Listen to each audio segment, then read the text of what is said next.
Okay, hi everyone. We're back.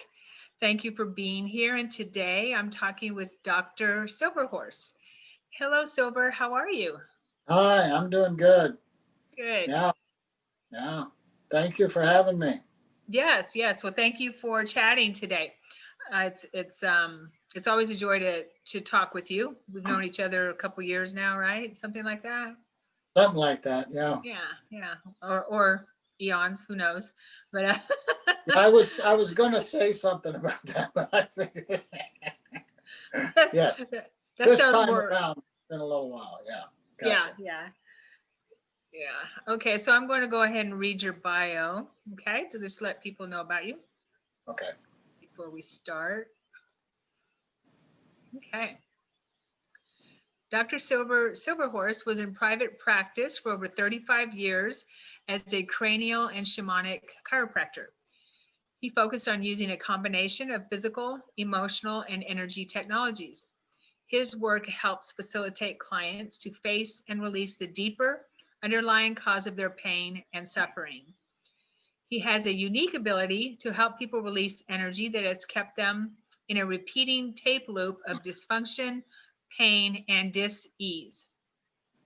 He was co-founder of the Yahweh Academy of Light, a healing and consciousness raising energy school based in Florida. Dr. Silver, for over 20 years, offered cranial workshops for chiropractors, medical doctors, dentists, massage therapists, etc. As an adjunct professor at the University of Florida Medical School, he was teaching as part of a team of alternative practitioners, helping medical students understand that there were dynamic approaches to healing other than drugs and surgery. Yay. Dr. Silver has been blessed throughout his life to be guided to many amazing experiences and teachers from many different earthly spiritual traditions.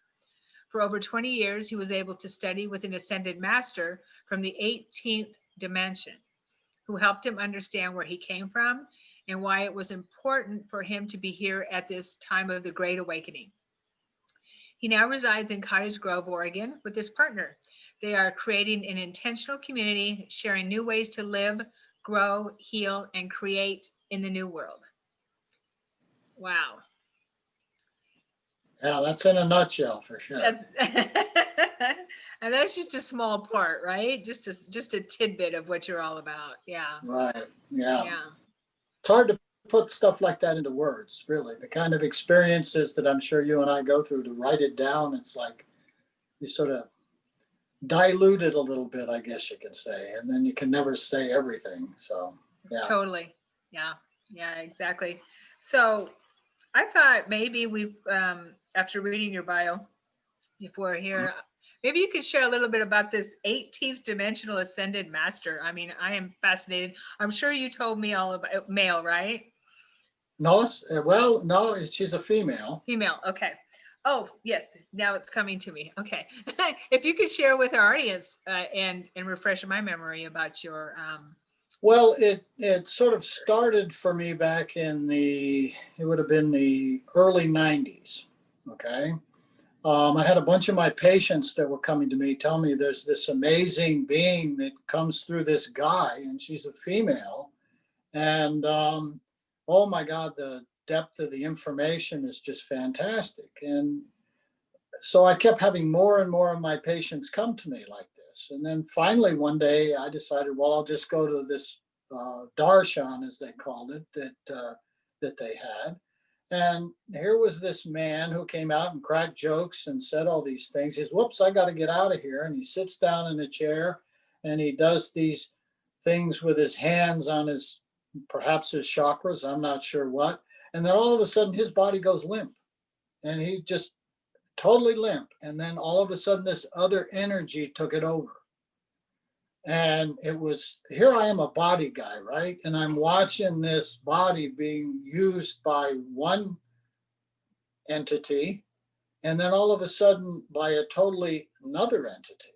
I mean, it was so profound for me. It wasn't something like somebody acting, okay? wow. The Mm-hmm. voice, everything.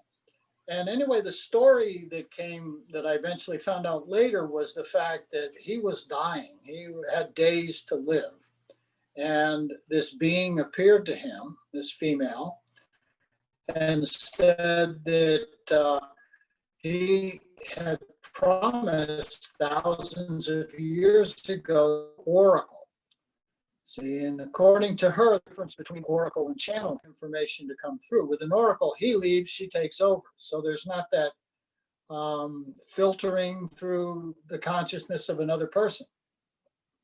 And anyway, he says, if you do what it is, if you'll do this for me, I'll make sure that you heal. And so he did. Miraculously, he had this healing on his deathbed. And then he began teaching, and mostly on the East Coast, different places. He ended up, there's so much story about all that, but my personal experience was really quite amazing because my patients were the ones that got me to go to see this. And the depth of the understanding and the teachings were just incredibly phenomenal. And this was, like I said, back in the early 90s. And what it also did is it reinforced many experiences that I had years ago that I really didn't have an understanding of. And that's something we can get into in a minute, of going back to a planet that I supposedly came from. And this was back in the 1980, actually, and thinking I was crazy. And, you know, all these different experiences with crystal skulls and different things like this. And then all of a sudden, in the teachings that she was giving, an understanding of, well, yeah, well, that was real. You know, you don't have to think you're crazy. And then giving a whole galactic understanding of what's going on the planet now. Because I had studied so many different spiritual traditions, and yet there was an essence of truth in all of them, but it wasn't putting it all together and saying, what is it that's going on the planet here at this time? And that we're so much of a part of this awakening that's happened, and that we chose to be here. Mm-hmm. And that we were actually, that one experience that I had, one of the things before is that I had these beings that I got in contact with, these light beings. And I was like, oh, in awe of them, you know, that, wow, these beautiful beings. But they kept saying, no, we're in awe of you. And I go, what are you? Yeah, crazy. I'm just this little guy stuck on the earth, not knowing what the hell he's doing. And then they were trying to explain to me the fact that, no, you chose to be down there and in that. And that's really brave. I get that message a lot. Yeah. You know, and it's kind of like, quit putting yourself down, you know, that sort of thing. So it was really beautiful. But anyway, for about 20 years, some very deep, intense teachings were passed on in my interactions, both personally and in, you know, darshans and group sessions with the Oracle. Wow. So, yeah, that's amazing. Not too many people get to experience something like that. Well, when she told us she came from the 18th dimension, I go, well, how many dimensions are there? and she goes, 22. And then when I had a private with her probably 3 years later, maybe 4 years later, and I said something about that answer to the question. She says, oh, but that's changed. There's 24 now. So she kept talking about how the universe is continuing to evolve and change. So I'm going, okay, whatever you say. There's no end to it. I'm just wanting to deal with the fifth here, you know. Yeah, totally. Getting to the fifth. Yeah, exactly. That's awesome. Thank you. Yeah, for sharing that. I do get that message a lot for when I work with guides and channel, or just in my conversations, that we're the brave ones, and you know that they have a lot of they want to applaud us, right? They're in awe of us, and that they are so grateful to everyone that is here on the planet that chose to go through this together. And it's really exciting when you think about it. I mean, even going through it, it's exciting. It's an exciting time.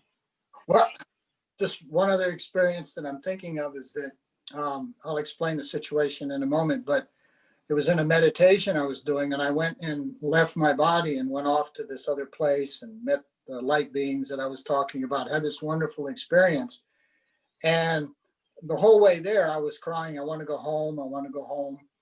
And I did have this great experience. And then all of a sudden, I found myself zipping back and plopping into my body. and it was incredibly painful. Mm. And I felt like I was being squeezed into this enormous sardine can Oh. that I'm not sure I really wanted to be here. Yeah, I can see that.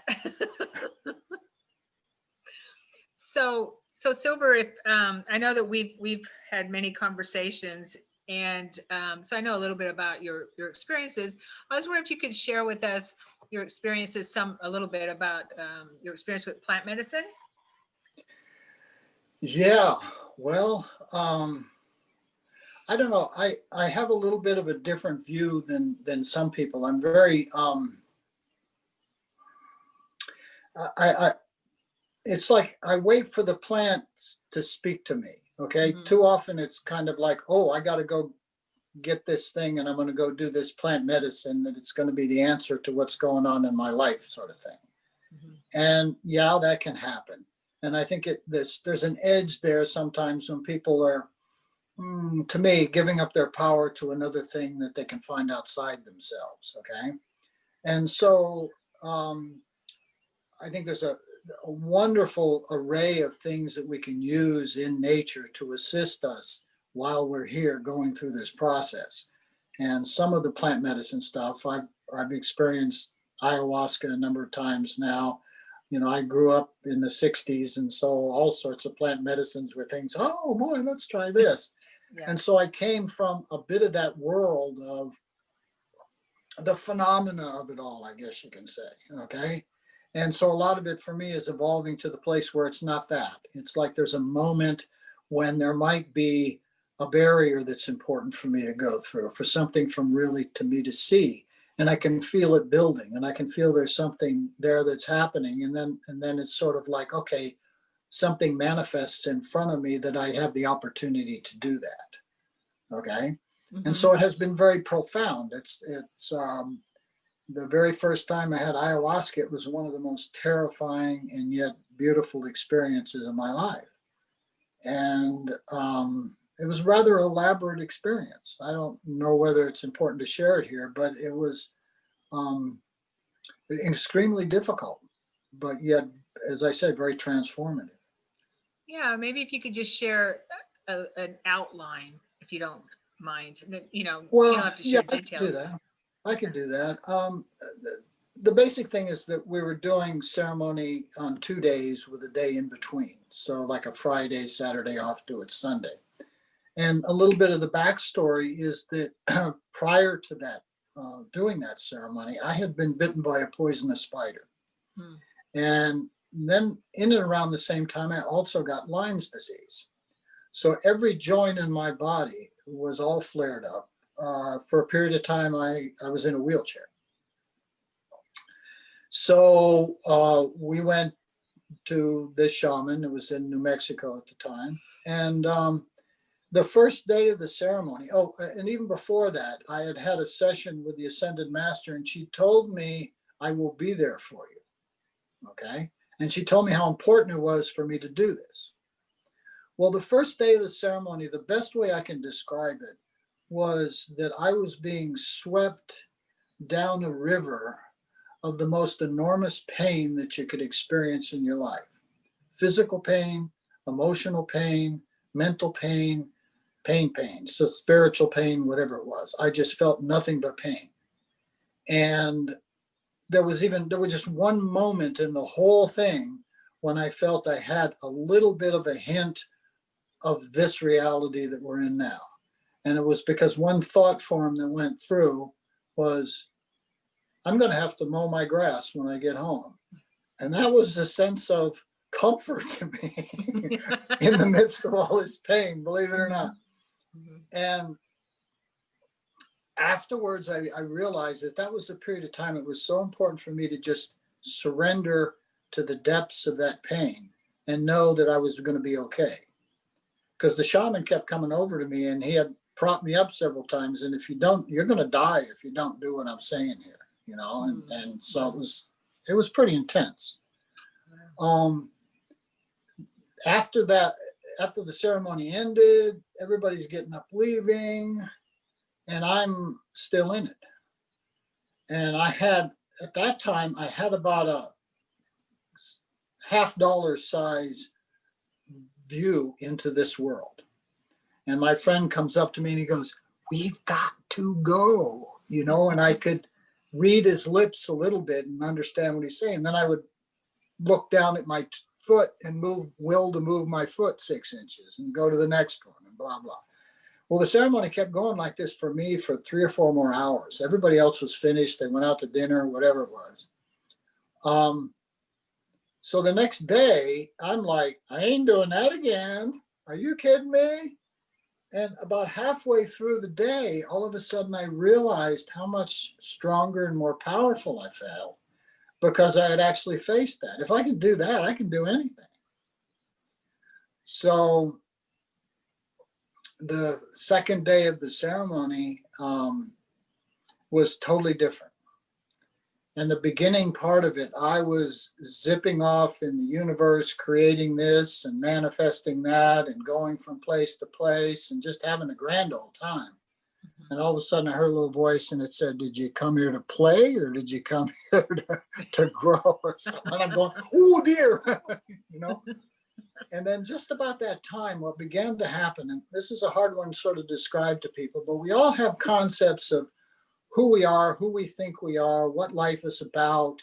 And it's not just on a physical level, I'm a male and this is my shoulder and the concept. There were so many of those that I began to see. But what happened in this part of the ceremony is that it was almost as if there were hands that were grabbing a hold of my arm and ripping it off. But it was a concept about who I thought I was and what life was about. And it was incredibly painful and I could feel me holding on. No, that's who I am. Don't take it away from me, sort of feeling. And then it would release. And then there would be a slight peaceful feeling. Then there'd be another one and then another one and another one. And it seemed like, I don't know, to me, it seemed like hundreds of them, but it just went for a long time. Extreme pain, having all these parts ripped away from me. And then after that, I was traveling off again all around the world, blessing and doing healings and this sort of thing. And I found myself then in a room. It wasn't a room, but it felt like it, of just filled with all these ascended masters. One by one, they came up and gave me a blessing and they welcomed me back, is what they said. And so it was just incredible, powerful, beautiful experience. And then I found myself around doing other things, doing healings and stuff like this. And then I felt, Sharon, more tired than I've ever felt in my life. And all I wanted to do was go to sleep. And I felt myself slowly being drawn down and down and down into this whirlpool and had no conscious awareness or recollection of this reality at all. It's all I wanted to go down and go to sleep. And then there was a little sort of a message that says, now you have to choose to be here. Now you have to choose to come back, in a sense. And just about that time, my wife at the time, who was sitting next to me, her knee touched my knee. And it was like a lifeline. And I just grabbed a hold of that and started pulling myself out of this whirlpool that was sucking me down so intently, using every ounce of my strength. And then I heard a sound in the room, and that was another line that I could grab a hold of. And eventually I pulled myself out. Wow. So it was really profound in that I had to surrender to this place, to this incredible pain and trust and have faith. And then that's a lot of what my life has been like, of can you just let go and be guided? I was on my way somewhere else when I became a chiropractor. It's because that was what I was told to do at the time. So there's been a lot of those things. Yeah. Yeah, that's amazing. I can, that's very profound. I can somewhat relate to with ceremonies I've done with plant medicine, of the intensity of the pain and the anguish. Yeah. And because the experiences I had, I wouldn't say that they were all airy fairy, that's for sure, and all good and everything like that. No, I mean, they were incredible and profound, and I could write books about each one of them. I'm sure you could too, right? Yeah. Yeah. Yeah. And, but I had this conundrum when you're at that space, when you get through that pain, when, whenever you're in that space of the bliss and, Mm-hmm. that part,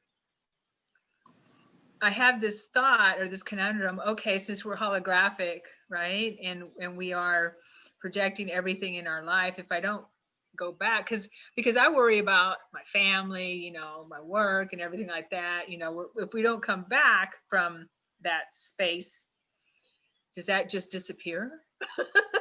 Since my attention isn't on it anymore, you know what I mean? Yeah. Or does my body die in this ceremony? It just so, but obviously we came back. Yes. Whatever coming back means. Although a friend of mine at one time, we were talking about stuff like this, and we said, when I signed the contract to come here, I just forgot to look at the fine print. So maybe.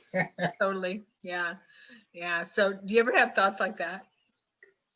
Oh yeah, for sure. Why did I put myself through all of this? Right. Yeah.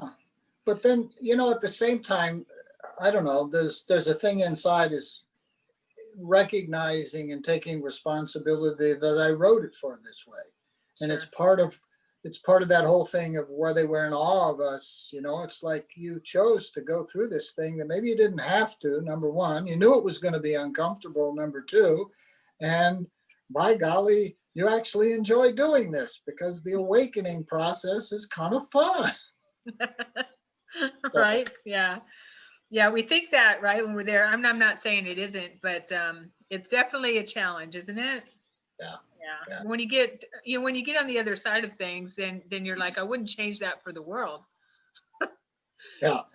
Yeah. Just when you're going while you're through it. here. Mhm. That's a little different. Totally.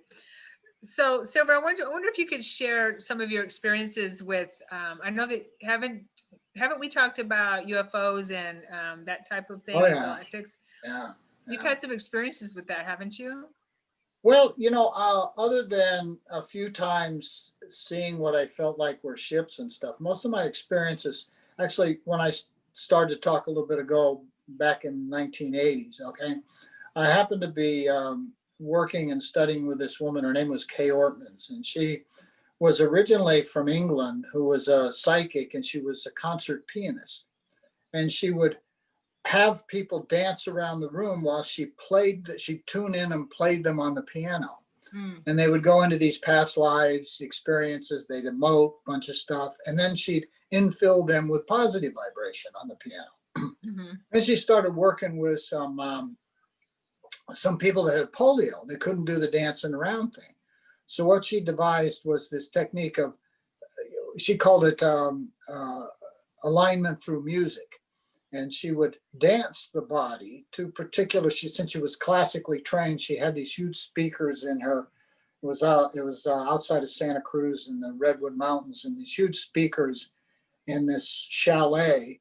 And she would dance the body to different classical pieces with different things that came up, different parts of the body and that sort of thing. And it would do the same kind of thing that the dancing stuff would do. Well, I lived in her and studied with her for over a year. And in that period of time, one time, as I was sort of sharing before, we were doing this meditation and I zipped off to this other planet and I came back. And I was told I had to share this in front of these people. And I was really embarrassed. I was like, they told me that was where my home was in this other planet, and Yeah. and all these people are kind of looking at me like this guy must be nuts. And at that time, we would have group sessions where we might have 4 or 5 massage tables in like 2 different rooms. And some people would be worked on and some people would be, while she was teaching the technique. So everybody decided after my experience, I needed to get worked on, even though I was one of the trainers there. And in that session, there was another woman in the other room who was psychic, and she started getting information on my massage that was in the other room. So she started writing this stuff down. And so here it was, information I was getting, information that they were getting, and they went just like this. And because you see, I was pretty stubborn about this thing, and I had to keep getting hit over the head with information about this stuff, because to me it was like, well, wait a minute, this is a little bit too woo-woo for me. I mean, it's very spiritual. I've been meditating for years, but it was just getting a little too far out there. And so in that information was all this information that I had come from another planet, and when I had done it, and the fact that I had brought a crystal skull with me that had information in it and all this stuff from my planet, and it was just a whole bunch of stuff that was really quite fascinating to me. And I've got it written all down in journals and things like this. But here was that she got half of it and I got half of it, and it came together like this. So then it was about, maybe a month later, I had seen a little flyer for San Jose, this crystal consciousness seminar, and I was intrigued and I thought I'd like to go, but I didn't have enough money and it was too far away. That morning, I got hit over the head and woke up out of a sound sleep and said, you got to go to that, So I go there, and to make a long story short, the last presenter was some guy who had found a crystal skull in the jungles of South America, and he was showing it to everybody. It was like, whoa, because I didn't even know anything about any of that stuff. So then about 2 weeks later, all these things sort of happened one after the other, trying to wake me up, get me, knock me over the head. There was a woman that had come as a healer to help a guy up in Northern California. There's a long story to it, but anyway, there was I'd seen her once, and I never loved anyone more instantaneously. We had only said 2 or 3 words to each other. So I needed to go back up and talk to her. So I go back up and I start telling her about some of these experiences. Oh, I've been there too. And so she was really kind of more of an earth woman type thing. And so she's talking about the flora and the fauna and all this sort of stuff. And then, reinforcing the whole experience is basically what it was. And then I had one other one, a dream. You know how sometimes when you have that really profound dream, and then, you wake up from it and you're kind of still in it, but not. Okay, well, this was one that I was supposedly crystal hunting in Arkansas. And I crawled into a cave, and I came into this chamber that had all these opalescent colored crystals. I mean, we're talking some of them 3 or 4 foot long, beautiful thing. And then I went even further, and I came in this immense cavern, and it was like one wall of seeming like the cavern, almost like the whole mountain was a crystal. And then I went down further, and there was this crystal pyramid. And there was a bench there. So I sat down with the crystal pyramid. I had this feeling that there was something inside it. So I just thought that, and a crack appeared and opened up. And so the first thing I pulled out was this weird looking instrument, and it was a recognition that was mine, but it wasn't important now. Put it aside. It's okay. So then there was a cylinder, a crystal cylinder. I opened up that up, and there was this parchment and this strange language on it. And I'm flipping the pages of this, and then there was one in English. And now we will write the remainder of this in the language of those who will find it in the future, something like that. And then I woke up with the awareness that there was something else in there. And so I got into a meditative space after I woke up, and it said your crystal skull. Nice. So those were the beginnings of them for me, and I was like, I had to keep getting hit over the head, to remember that there was something else. Yeah. Another thing I can relate to. If we don't listen, they keep talking to us, and we don't listen, sooner or later we get hit over the head, don't we? Right. Yeah. Oh, well, the image I got years ago is it's like you're walking along and there's hands on either side you guiding you, you get a little tap, it's a little, and then if you veer a little bit too far, it becomes a slap, and you get a little further than that, whack, boom. You get a cosmic two before hitting you over the head. So yeah, the idea is to learn to listen to those little taps, Right. So what you're saying is that you are a galactic being, and we're all galactics at some level, right? Who has brought a crystal skull to the planet. Do you have memory of that? Did you ever have memory of any of that stuff in your meditations? Well, there was a good period of time where there was a connection with it in my work when I was working with people. And I happened to ask the Ascended Master about it, and she's, it was almost like she said, it's already part of you. Don't worry about it. That sort of thing. It's just part of what you do or who you are. Yeah. It was like, don't make a thing about it. Think that you need to do anything. Mm-hmm. So I said, okay, whatever Right. Oh, one other experience that was kind of funny is that one of my early encounters with the Ascended Master, I didn't know what was going on. We'd have these darshans, and there'd be a break, and a bunch of people would run up and ask personal questions, So I'm in the back and I'm kind of peeking around, to see, being curious about stuff. And there was this guy in front of me who was asking questions. And then all of a sudden he leaves and she looks at me and she's, what do you want to know? And I'm like, duh. And so I stumbled out. I said, well, who am I? And she goes, oh, now that is the ultimate question. And she went off on this whole explanation. And then she says, oh, and by the way, you're from the Pleiades and you're the captain of your own starship. And everybody wanted for me to give them a ride after that, That's funny. That was probably one of my first awarenesses when I started waking up, was being visited by Pleiadians and helping me remember that I'm like a home galaxy, I guess you could say, or home star system, the Pleiades. Yeah. Even though I believe that we do, have awarenesses or existences in many star systems. Oh yeah. Definitely. Yeah. We've done this before. Totally. Yeah. Time is cyclical, as we're learning. So just each time, hopefully we get it better. We do it better and better and better and better. So we go up the spiral. Exactly. Right. Exactly. Yeah. So have you seen UFOs, right?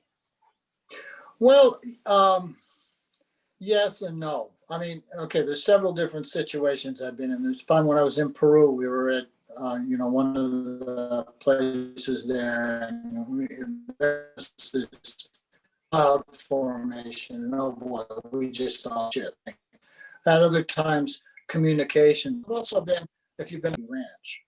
Okay, you cut out there, Sylver. What was that? You said something about seeing a formation in Peru. Now, when I said in Peru, yeah, we saw some formations that, there were a bunch of us that went there, and okay, we were really getting some communications and stuff like that.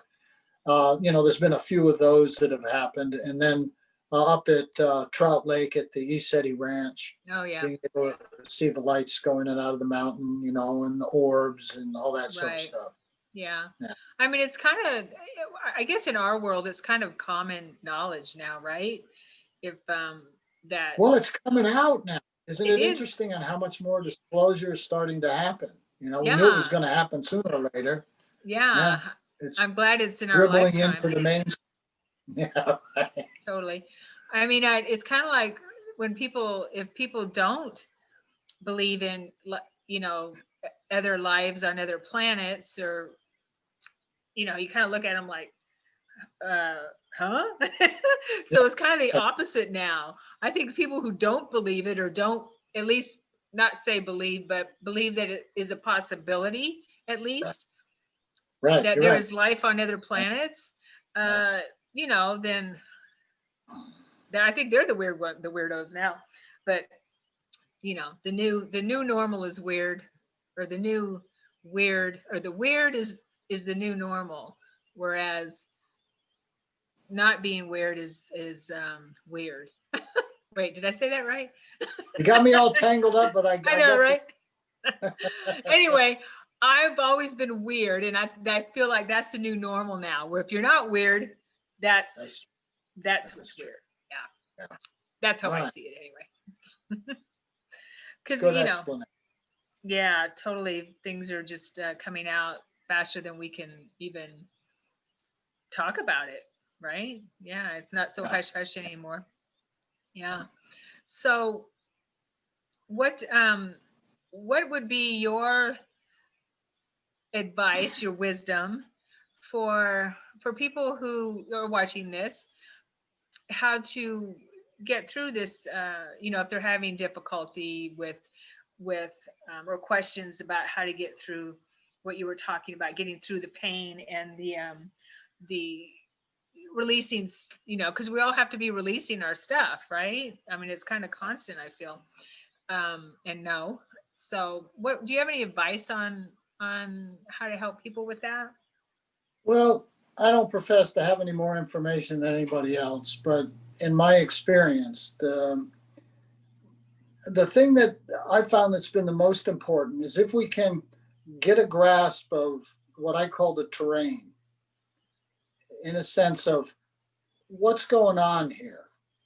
Take it out of the personal, because it's so easy to get involved in our little drama and the way we're looking at what's in front of us. Now, I'm not saying we don't try to run away from that. What I am saying is change our perspective.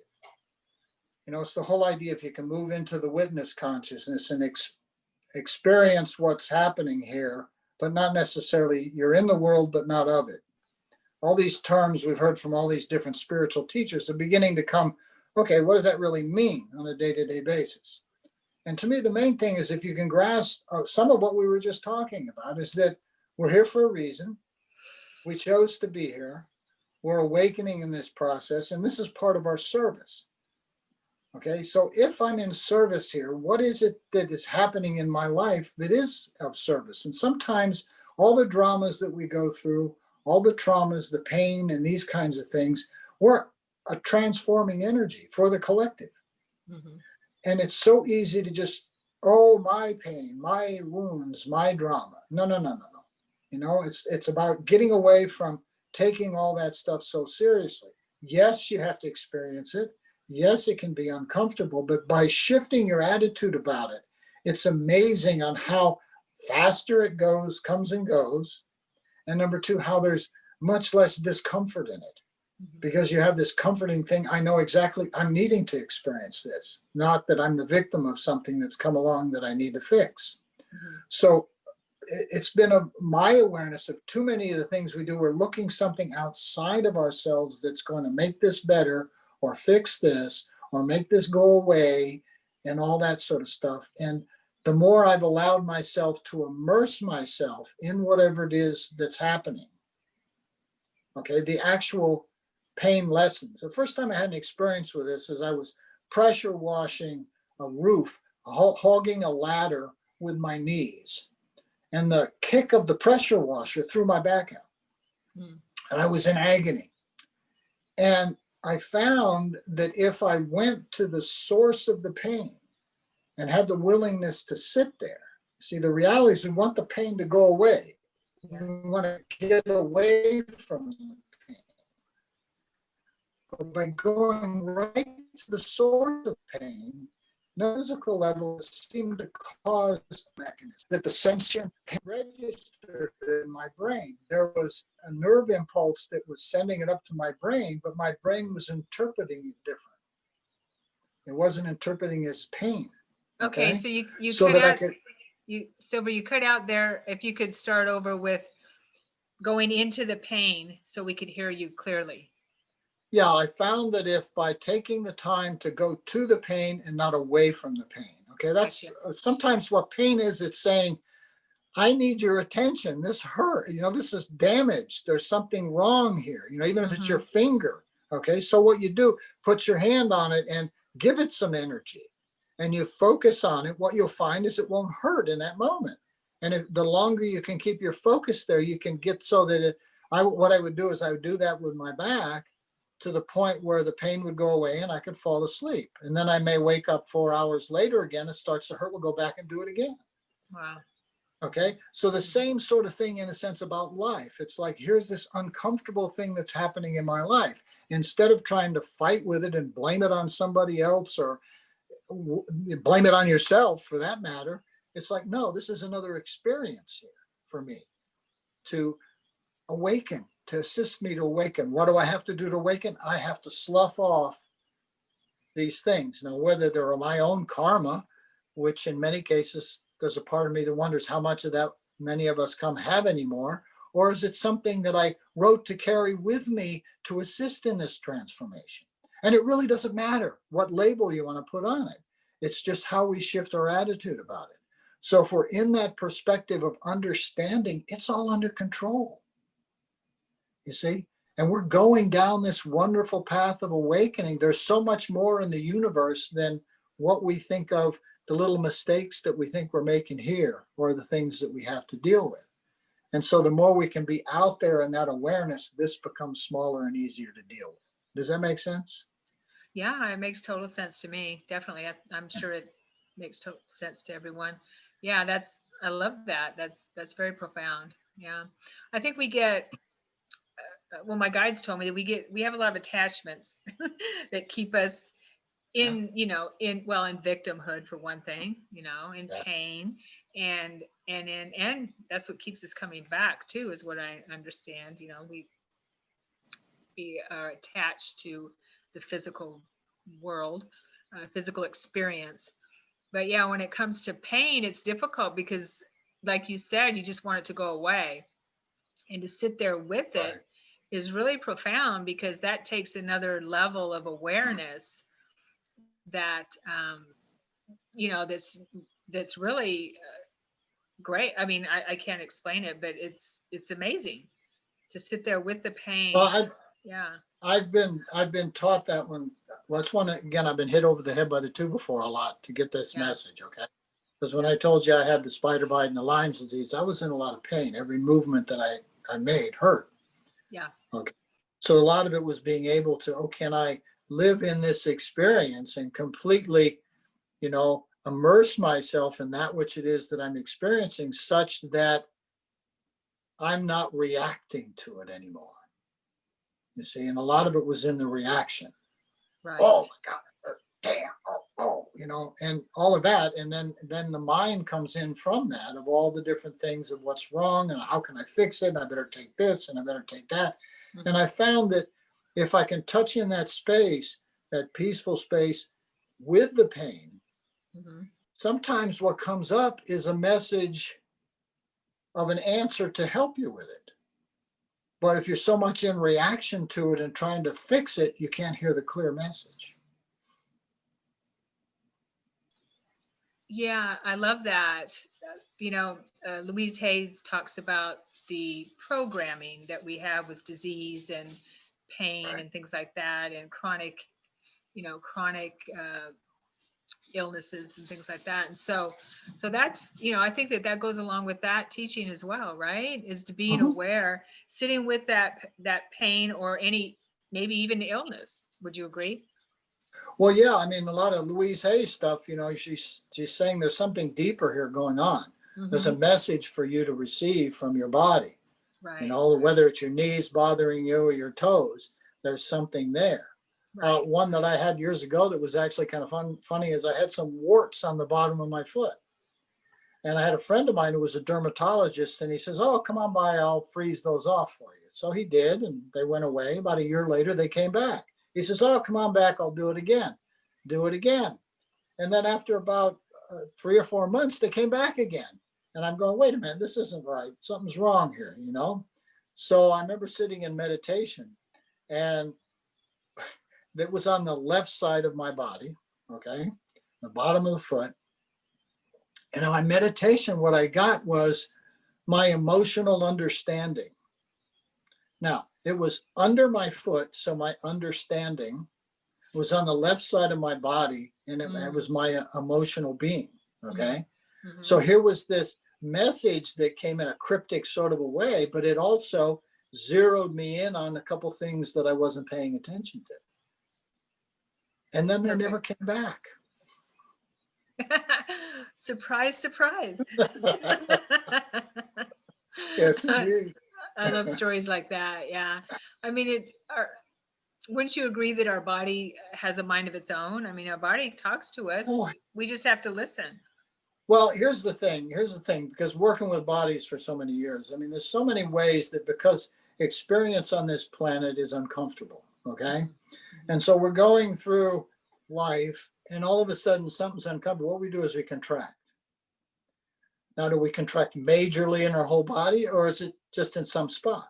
Some experience that we have, we contract around a pain, an old experience, someone abusing us in some way, a concept that we swallow. You know, your mom comes in and says, you're such a slob, you know, you're worthless. And so subconsciously you grasp that I'm worthless thing. And so it sits there in a part of our body. Then when there's another stressor that comes along, it triggers this part of that's been in there, this I'm worthless thing. And so we keep building energy around it, protecting it, because I don't want to go back and feel what it felt like to be worthless. And periodically something else comes, and it comes up, gets our attention. And then we have all kinds of ways that we distract ourselves. We blame it on somebody else. We analyze it. We try to do something about it. We do all these things. And in actuality, we're giving it existence because we're acknowledging its existence. We're giving our power up to this thing, right?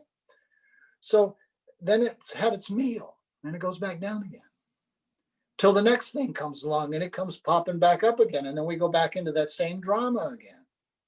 Well, I found that if this comes up, and what you do is you let yourself feel it, feel the discomfort, because usually first comes as a discomfort. Okay, I'm anxious.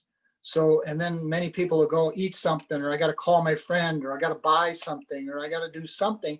And basically it's extra energy that's stuck here. Yeah. And so we want to dissipate it. And there's all these different ways we each have our patterns to dissipate it. But if you let you sit in it, in the discomfort of it, it has to use its energy to keep your attention. So that what you're doing is you're sloughing off some of the energy that's been stuck there for so long. You see? And so the more you can stay focused on that and be able to be here, but not of it, it has no power.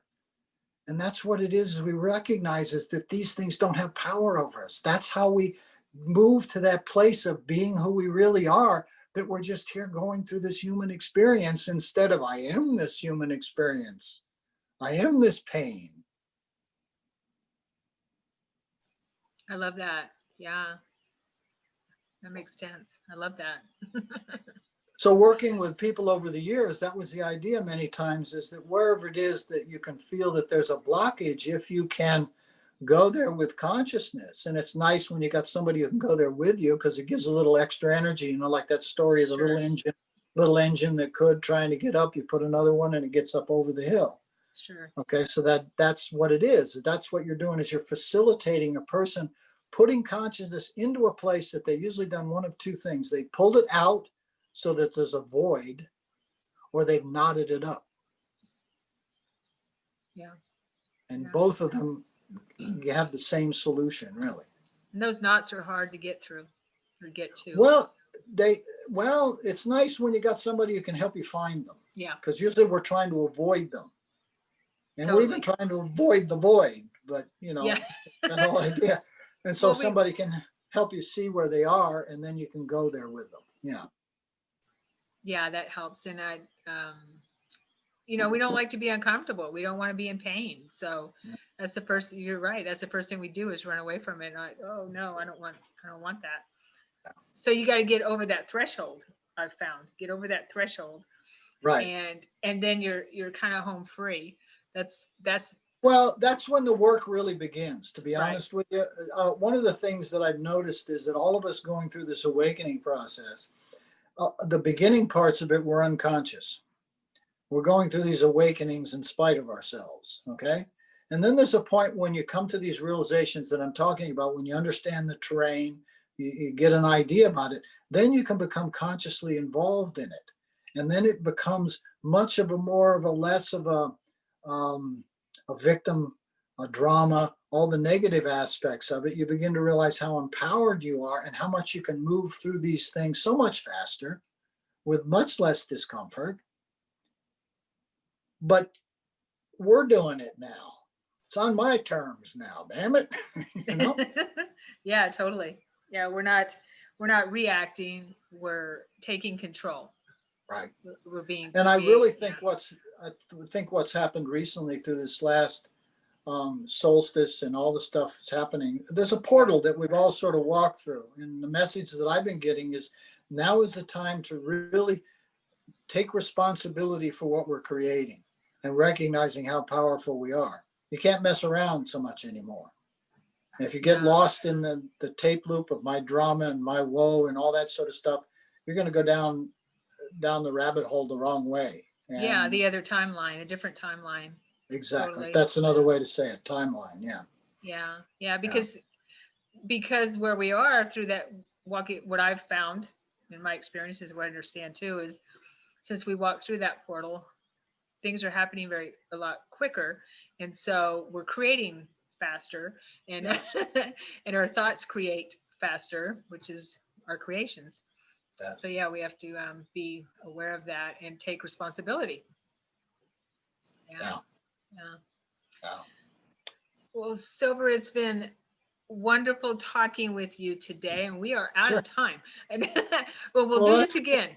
We'll definitely do this again because we have lots to talk about, and I know that people are fascinated with all your sharings and all your stories and things like that. And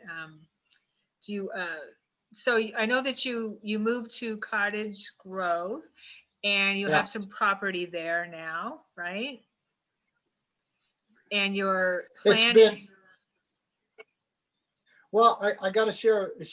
I got to get in here and talk about it because it's been absolutely amazing. Good. Years ago, I had a dream vision that my real work wouldn't begin until the later years of my life, and that I saw myself as an older guy in a house and working a garden, and all these young people would come by and help me in the garden, and I'd pass on whatever experiences or knowledge that I had. And I was beginning to feel, living in Portland, that that wasn't going to happen because I didn't have enough energy to create a garden like I saw in my vision.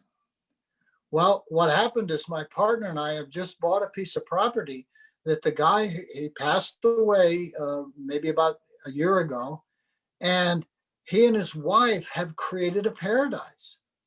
I mean, an absolute paradise. We had a woman who's a horticulturist around here says, "You guys don't realize what you have. There's so many rare plants. There's so many amazingly beautiful things here all over the place." And then anyway, it's gorgeous. It's absolutely gorgeous. And so I'm not sure what it's going to be. The land has to tell me.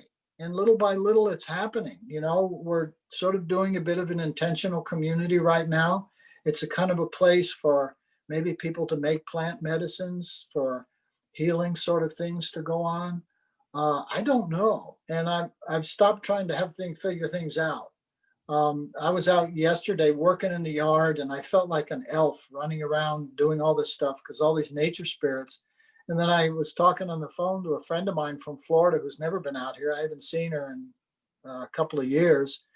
And she says, "Oh," she's real psychic, right? She says, "Oh, I see. There's an elf behind that tree over there." And so I'm going, okay, that's cool. So anyway, it's a great sort of I'm just grateful this incredible experience, and I'm surrendering to see what it is that the divine has in store for what's next. But yeah. Nice. Yeah. Well, I can't wait to visit. Yeah.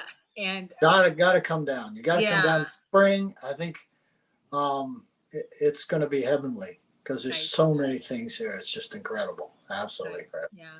So I'll have your information below if maybe if someone wants to get a hold of you or anything like that. Is that all right? That'd be fine. Yeah, sure. Okay. Yeah. Because I can envision you doing something definitely that's pretty profound with that property, as you know. We'll see. I got to just keep letting go, keep letting go. Totally. Okay. Well, thank you so much for being here, Sylver. And don't go away. Thank you, everyone, for watching this video. We appreciate you, and we hope you have a wonderful day and happy 2021.